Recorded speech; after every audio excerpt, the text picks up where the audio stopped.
عن ابی ہریرہ رضی اللہ تعالی عنہ قال قال رسول اللہ صلی اللہ علیہ وسلم اتق المحارم تکن اعبد الناس ورض بما قسم اللہ لک تکن اغنى الناس واحسن الى جارک تکن مسلما واحب للناس ما تحب لنفسك ولا تكثر الضحك فان كثرة الضحك تميت القلب او كما قال علیہ الصلاۃ والسلام۔ ایک حدیث مبارکہ آپ حضرات کی خدمت میں تلاوت کرنے کی سعادت ملی ہے۔ اللہ کے نبی صلی اللہ علیہ وسلم تشریف فرما ہے اور آپ صلی اللہ علیہ وسلم نے صحابہ کرام سے مخاطب ہو کر ارشاد فرمایا، میں چند باتیں آپ کو بتاتا ہوں، چند کلمات آپ کو بتاتا ہوں، کون ہے جو ان باتوں کو ذہن میں رکھے، ذہن میں محفوظ رکھے اور ان پر عمل کرے اور دوسروں تک بھی اس بات کو پہنچائے۔ تو اللہ کے پیارے نبی صلی اللہ علیہ وسلم کے ایک محبوب صحابی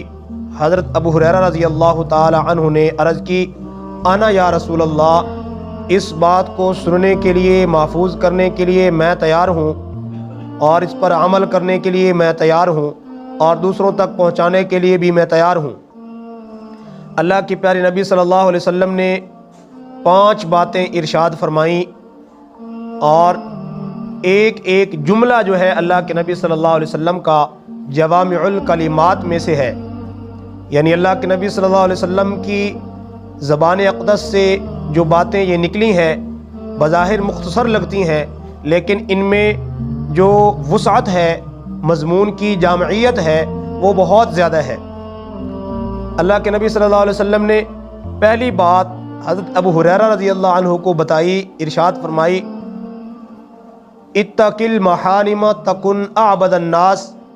کہ اے ابو ہریرہ اللہ کی حرام کردہ چیزوں سے بچتے رہو، تم لوگوں میں سب سے زیادہ عبادت گزار بن جاؤ گے۔ لوگوں میں سب سے عبادت گزار اور نیک بننے کا نسخہ اللہ کے نبی صلی اللہ علیہ وسلم نے اپنی امت کو بتایا ہے۔ وہ نسخہ کیا ہے؟ اتق المحارم، اللہ پاک نے جن جن چیزوں کو حرام کیا ہے، اللہ پاک نے جو جو چیزیں ناجائز قرار دی ہیں، اللہ پاک نے جن جن کاموں سے منع کیا ہے، اللہ تعالیٰ نے جن جن کاموں سے روکا ہے، ان تمام کاموں سے بچنے والا اللہ کے نبی صلی اللہ علیہ وسلم فرما رہے ہیں کہ ان تمام ممنوع کاموں سے، ناجائز کاموں سے، حرام کاموں سے بچنے والا لوگوں میں سب سے بڑا عبادت گزار ہے۔ ہم لوگ نفلی عبادات کی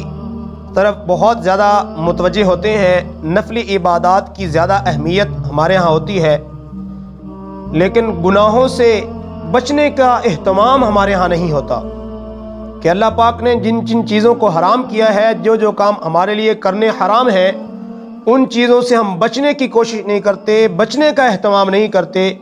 اس کی بنسبت نفلی عبادات کی طرف ہماری زیادہ توجہ ہوتی ہے۔ تو ہمارے ذمے جو فرائض اور واجبات ہیں، ان کے بعد جو سب سے زیادہ اہم کام ہے، سب سے زیادہ اہم اور ضروری چیز ہے، وہ کیا ہے؟ اللہ کی حرام کردہ چیزوں اور ممنوع چیزوں سے اپنے آپ کو بچانا، تقوی اور پرہیزگاری اختیار کرنا۔ اس کی زیادہ اہمیت ہے نفلی عبادات سے، نفلی صدقات سے، نفلی روزوں سے اور دیگر جو عبادات جن کو اللہ پاک نے فرض قرار نہیں دیا، لازم قرار نہیں دیا، ان کی بنسبت زیادہ اہمیت ہے اس بات کی کہ ہم اللہ کی حرام کردہ چیزوں اور ممنوع چیزوں سے اپنے آپ کو روکیں۔ اس کی مثال ایسے ہے کہ ہم کمرے میں اے سی اور ایئر کنڈیشن لگوا لیں اور اس کے دروازے اور کھڑکیوں کو کھلا چھوڑ دیں۔ اب جو مقصد تھا اے سی لگانے کا، ایئر کنڈیشن لگانے کا، وہ حاصل نہیں ہو رہا کہ اب وہ کھڑکیاں اور دروازے بند ہوتے تو اندر کا جو ماحول ہے وہ ٹھنڈا ہوتا۔ اب باہر کی گرمی اور باہر کے اثرات اندر آ رہے ہیں، اس لیے اس کمرے کا جو ماحول ہے وہ پرسکون نہیں بن رہا۔ اسی طرح ہم اگر نیک اعمال کرتے رہیں گے اور اگر گناہوں والی کھڑکیاں بند نہیں کریں گے تو وہ نیکیاں جن کا فائدہ ہونا چاہیے تھا وہ فائدہ حاصل کامل طور پر نہیں ہوگا۔ اس لیے میرے بھائیوں ضروری ہے کہ گناہوں کو اپنی زندگی سے نکال دیا جائے، جن کاموں سے اللہ پاک نے منع کیا ہے، اللہ کی حرام کردہ کاموں سے اپنے آپ کو روکا جائے، اس کی زیادہ اہمیت ہے نفلی عبادات سے۔ ایک شخص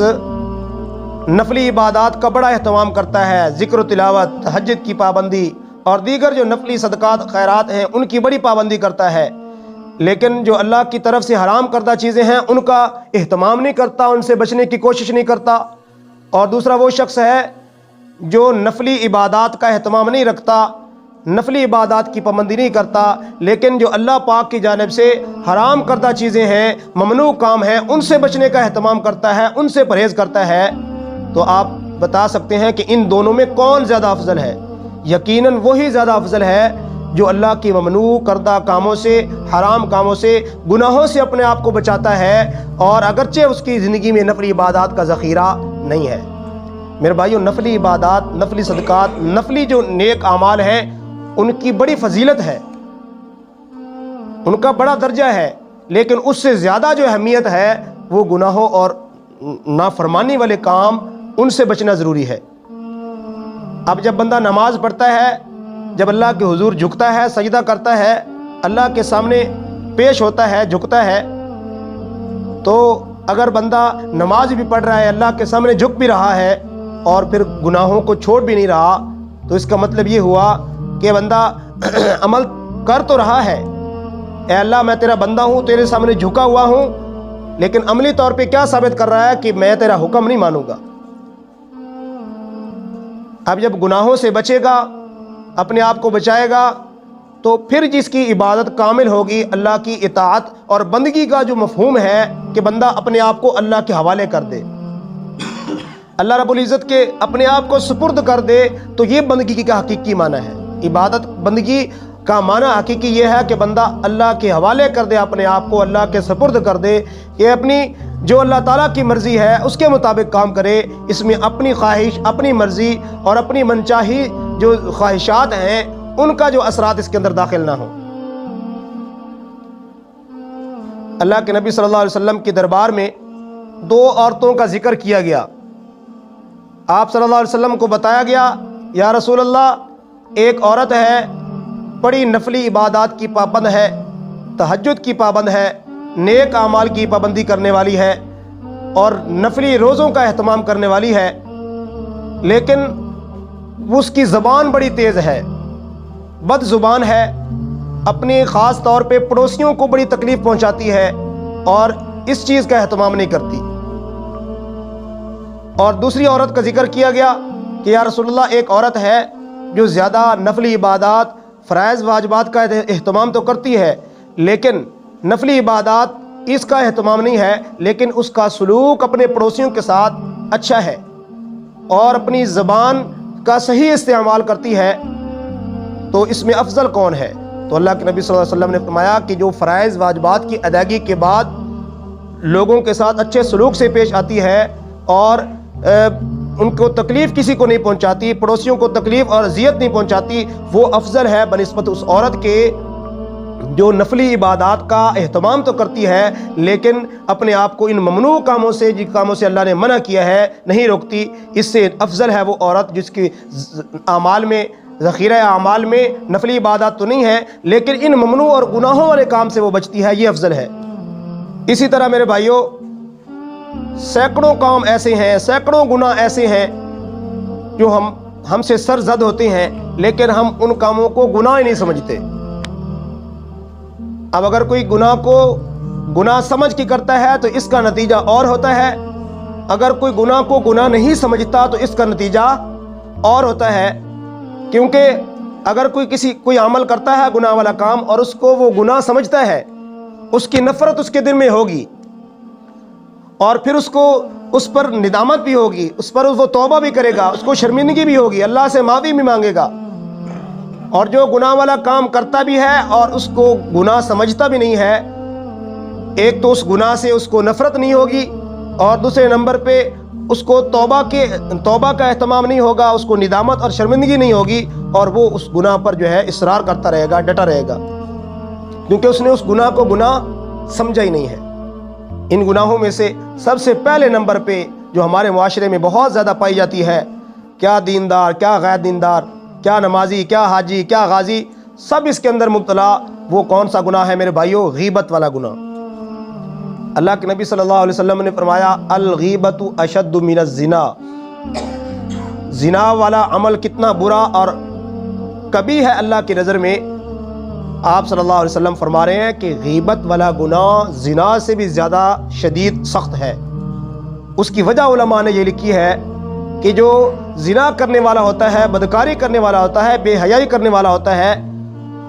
اس کو توبہ کا احساس ہو جاتا ہے، اس کو اس پر ندامت ہو جاتی ہے، لیکن جو غیبت کر رہا ہوتا ہے اس کو احساس ہی نہیں ہوتا کہ میں گناہ کر رہا ہوں یا نہیں کر رہا۔ اب وہ اس گناہ سے اس کو توبہ کی توفیق ہی نہیں ہوتی، وہ اس پر ڈٹا رہتا ہے، اصرار کرتا رہتا ہے اور اس سے بچنے کا اہتمام نہیں کرتا۔ تو یہ غیبت اللہ کے نبی صلی اللہ علیہ وسلم نے اس سے سختی سے منع فرمایا، اور فرمایا قرآن پاک میں اللہ تعالیٰ نے فرمایا وَلَا يَغْتَبْ بَعْضُكُمْ بَعْضًا أَيُحِبُّ أَحَدُكُمْ أَن يَأْكُلَ لَحْمَ أَخِيهِ مَيْتًا فَكَرِهْتُمُوهُ، کہ آپس میں ایک دوسرے کے غیبت مت کرو، غیبت مت کرو۔ غیبت کرنا ایسے ہے گویا اپنے فوت شدہ بھائی کا گوشت کھانا، غیبت والا عمل کرنا اس کے مترادف ہے۔ اللہ کے قرآن نے اور اللہ کے نبی صلی اللہ علیہ وسلم نے سختی سے اس چیز کا جو ہے منع کیا ہے، اس ایسے کام سے، غیبت والے کام سے۔ اسی طرح بدگمانی، کسی کے بارے میں بدگمانی دل میں پیدا کر لینا، اللہ کا قرآن کہتا ہے ان بعض الظن اسم، بعض گمان جو ہے گناہ کے درجے میں پہنچ جاتے ہیں۔ اللہ کے نبی صلی اللہ علیہ وسلم نے ارشاد فرمایا ایاکم والظن فإن الظن اکذب الحدیث، فرمایا کہ بدگمانی سے بچو، کیونکہ سب سے جو برا عمل ہے اور سب سے جو جھوٹی بات ہے وہ بدگمانی والی بات ہے۔ اللہ کے نبی صلی اللہ علیہ وسلم نے کتنی سخت بات ارشاد فرمائی۔ تو کسی کے بارے میں دل میں بدگمانی پیدا کر لینا اور خود ہی اس کا نتیجہ نکال کے خود ہی دل میں بات پیدا کر لینا اور اگلے کے بارے میں فیصلہ کر لینا کہ فلاں ایسا ہے یا ایسا نہیں ہے، تو یہ بہت غلط بات ہے۔ اسی طرح جو ہے ہم لوگ بہت سی ایسے ہمارے اندر کام پائے جاتے ہیں جس میں ایک چیز ہماری زبان بھی ہے کہ ہم زبان کا صحیح استعمال نہیں کرتے۔ اللہ کے نبی صلی اللہ علیہ وسلم نے ارشاد فرمایا کہ بعض اوقات بندہ اپنی زبان سے ایک معمولی سی بات نکالتا ہے، وہ اللہ کو اتنی پسند آتی ہے کہ اللہ پاک اس چھوٹی سی بات جو دنیا والوں کی نظر میں چھوٹی سی ہے، اللہ پاک کو وہ اتنی پسند آتی ہے، وہ اچھی بات اللہ کو اتنی محبوب لگتی ہے کہ اللہ اس اچھی بات کے بدلے میں اللہ اس کی مغفرت کر دیتا ہے، اس کو معاف کر دیتا ہے، اس کے لیے جنت اس کے نام کر دیتا ہے۔ اور بعض اوقات انسان بری بات اپنی زبان سے نکالتا ہے جو دنیا والوں کی نظر میں، اس شخص کی نظر میں بہت معمولی ہوتی ہے، لیکن اللہ کے ہاں وہ اتنی اللہ کو جو ہے ناپسند ہوتی ہے، اللہ کو مبغوض ہوتی ہے کہ اس چھوٹی سی بات کی وجہ سے اللہ پاک اس شخص کے لیے جہنم کا فیصلہ کر دیتے ہیں۔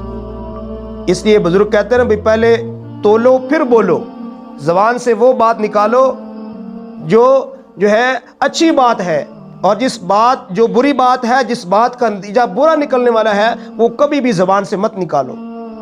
اللہ کے نبی صلی اللہ علیہ وسلم نے ارشاد فرمایا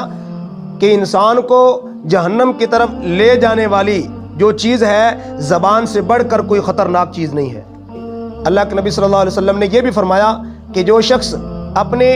شرمگاہ کی حفاظت کرے اور اپنی زبان کی حفاظت کرے، آقا کریم صلی اللہ علیہ وسلم نے فرمایا کہ میں اس کو جنت کی ضمانت دیتا ہوں۔ ان دو چیزوں کی جو پابندی کر لے گا، ان دو گناہوں سے جو اپنے آپ کو بچا لے گا، امام الانبیاء، سید الانبیاء، خاتم الانبیاء اور اللہ کے پیارے نبی صلی اللہ علیہ وسلم محمد مصطفیٰ احمد مجتبیٰ صلی اللہ تعالیٰ علیہ وسلم اپنی نبوت والی مبارک زبان سے اس شخص کے لیے جنت کی ضمانت کا ارشاد فرما رہے ہیں جو ان دو کاموں سے اپنے آپ کو بچاتا ہے۔ تو میرے بھائیوں، ہم کوشش کریں اس بات کی، اہتمام کریں اس بات کا کہ نیک اعمال کی پابندی کے ساتھ ساتھ جو برے کام ہیں، نافرمانی والے کام ہیں، گناہ ہیں، ان سے اپنے آپ کو بچانے کی کوشش کریں۔ کسی بزرگ نے کیا خوب بات فرمائی کہ سب سے بڑی نیکی کیا ہے؟ سب سے بڑی نیکی یہ ہے کہ انسان اپنے آپ کو گناہوں سے بچا لے، یہ سب سے بڑی نیکی ہے۔ جو ہے برے کام سے اپنے آپ کو، نافرمانی اور معصیت والے کام سے اپنے آپ کو بچا لینا، یہ سب سے بڑی نیکی ہے۔ اللہ رب العزت سے دعا ہے اللہ پاک ہم سب کو سمجھنے کی اور عمل کی توفیق عطا فرمائے۔ وما علینا الا البلاغ المبین۔ تمام حضرات سنتیں ادا فرما لیں۔